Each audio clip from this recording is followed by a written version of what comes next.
So that the full statement from President Trump in the immediate aftermath of that missile launch. Former British ambassador to Syria, Peter Ford, is with me now. Very good morning to you. Good morning.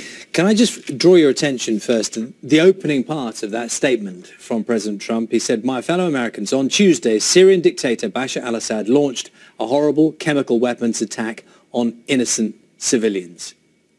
It's a statement of fact. It's a statement, a misstatement of non-fact. We don't know. What's needed is an investigation, because there are two possibilities for what happened. One is the American version, that Assad dropped chemical weapons on this locality. The other version is that an ordinary bomb was dropped and it hit a munitions dump. The jihadis were storing chemical weapons. We don't know which of these two possibilities is the correct one.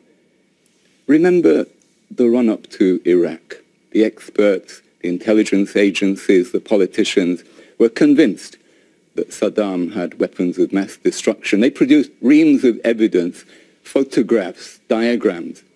It was all wrong. It was all wrong. It's possible that they're wrong in this instance as well, that they are just looking for a pretext to attack Syria. And let's not deceive ourselves. What has happened makes more use of chemical weapons more likely, not less. Well, the sentiment that you're talking about there chimes most amongst international reaction to what happened, the chemical attack, with what Russia is saying.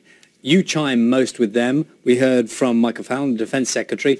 He is convinced by the evidence sufficient that he backs this action. Why is it then that you are, if you like, a relatively lone voice? I don't leave my brains at the door when I examine a situation analytically. I try to be objective, and based on previous experience, including Iraq, we can see that we cannot take at face value what the so-called intelligence experts tell us, not when they have an agenda. But come back to the main point, it's not going to end here. And we are likely, Britain, to be dragged into it, because Trump has just given the jihadis 1,000 reasons to stage fake flag operations.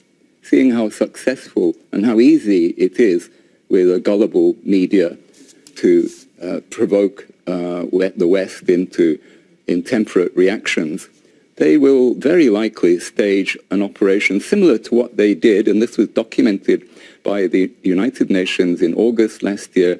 They mounted a chlorine gas attack on civilians, and they tried to make it look like it was a regime operation. This, mark my words, you're hearing it here, and it will happen, and we'll get all the warmongers coming to tell us that Assad is defying us and we must go in more heavily into Syria. This will be fake flag. If I can just ask you, your expertise, you're a former, it's worth saying, a former British ambassador to Syria.